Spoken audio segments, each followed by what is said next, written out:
War doesn't always belong to the generals or the men commanding tanks. Sometimes it belongs to the soldier crouched in the mud, staring at an empty rifle and realizing that survival will depend on whatever's lying nearby. During World War II, armies and resistance groups discovered that the difference between life and death could be the simple act of turning trash into tools. They built bombs out of food tins, flails out of socks, and traps out of bicycles. In the face of scarcity and chaos, their creativity became deadlier than any factory-made weapon. It began with fire. The simplest, most iconic example was the Molotov cocktail. A glass bottle, a splash of gasoline, a rag, and one spark. Soviet soldiers first perfected it when German tanks rolled across the snow toward Moscow. With no anti-tank guns left, they turned vodka bottles into handheld infernos. When hurled, the bottles shattered, coating armour and crew in blazing fuel. In Finland, partisans threw them from rooftops. Across Europe, resistance fighters used them as symbols of rebellion. The weapon's beauty lay in its simplicity. You didn't need a factory, only courage and a match. It was war reduced to its most primitive equation. One person, one bottle, one act of defiance.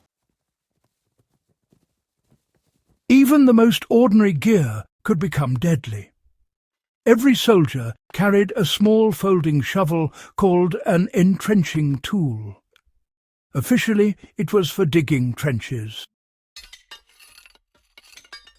Unofficially, it became one of the most feared hand-to-hand weapons of the war. Soldiers from both sides sharpened their shovels' edges until they could slice through wood or bone. In the freezing mud of the Eastern Front, men trained to swing, block and thrust with them as if wielding axes. Many swore the shovel was more reliable than any knife. It didn't jam, it didn't break, and it always got the job done. In the quiet after a firefight, its dull metal often told the story of who lived and who didn't. Sometimes, ingenuity sparked from desperation. Field radios, those bulky, heavy things, originally meant only for communication. Well, they became tools for sabotage. Underground resistance groups discovered that with just a few wires, some copper coils and a battery, those same radios could actually trigger explosives from a distance. They built these primitive remote detonators and time fuses, hiding bombs in carts, barrels, or even roadside debris. To German officers, every innocent-looking object suddenly became a threat. The idea that something meant to transmit voices could instead deliver death terrified them. It was honestly the earliest hint of the electronic warfare that would define later conflicts. The steel helmet, another familiar sight, found new lives far beyond protection. Soldiers used helmets to scoop water-cooked meals and, well, when the fighting grew close, to strike enemies like makeshift clubs. Some filled them with rocks or sand to create weighted weapons. Others tied them to sticks to raise above trench lines, luring snipers into revealing their positions. At night, men strung helmets filled with stones across trails. When kicked or moved, the rattling noise warned of an approaching patrol. In war, even something designed to save lives could become a weapon of defense or deception. And when the last bullets were gone, fighters turned back to the oldest ideas. A sock filled with stones or scrap metal swung fast enough became a silent, brutal flail. British commandos and European partisans used these crude bludgeons to take out guards quietly. There was no flash, no noise, only efficiency. In those moments, warfare resembled something ancient, a reminder that human instinct to survive predates every modern invention. Sophistication didn't always win. Sometimes simplicity was deadlier.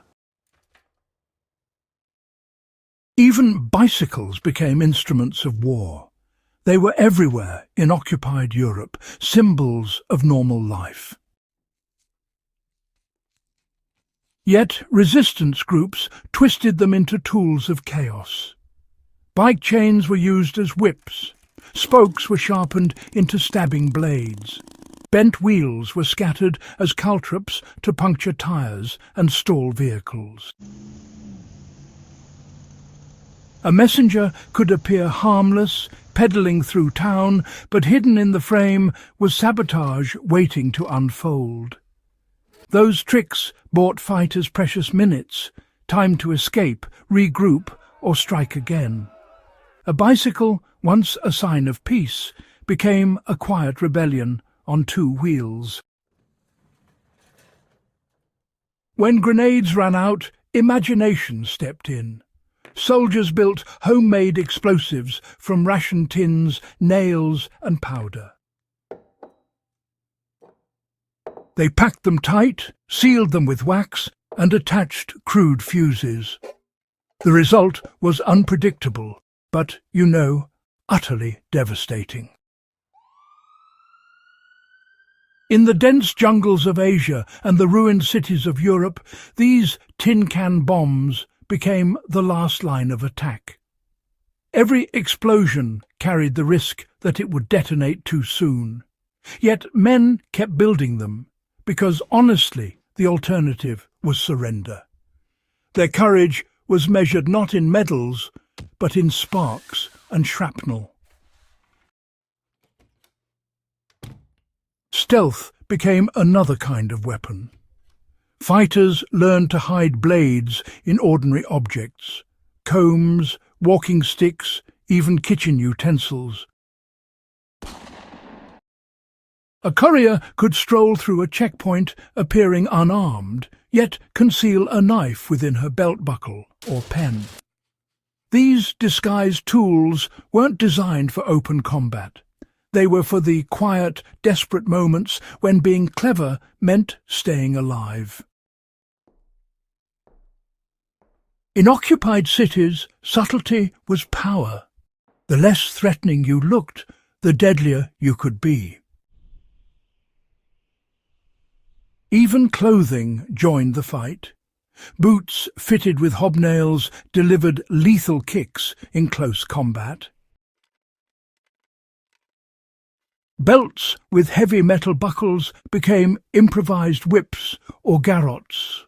Straps served as makeshift climbing lines or restraints. Every part of a uniform could serve double duty if necessity demanded it. For soldiers trapped behind enemy lines, adaptability wasn't just useful. It was survival itself. All these battlefield inventions shared one simple truth: resourcefulness beats resources. These weren't scientists in clean laboratories or generals with grand strategies. They were young men and women forced to think differently while the world around them burned. Their weapons weren't polished, but they worked. Every shovel, bottle and tin can became a symbol of human defiance, proof that even in total war, creativity could spark hope. When history remembers World War II, it often focuses on tanks, aircraft and massive armies.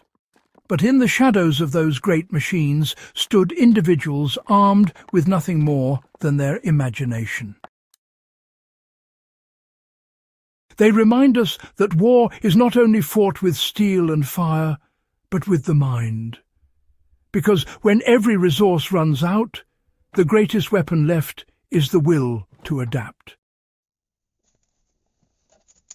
So, the next time you hear of some mighty invention or powerful army, remember the soldiers who made weapons from junk. They didn't just fight a war, they reinvented survival itself.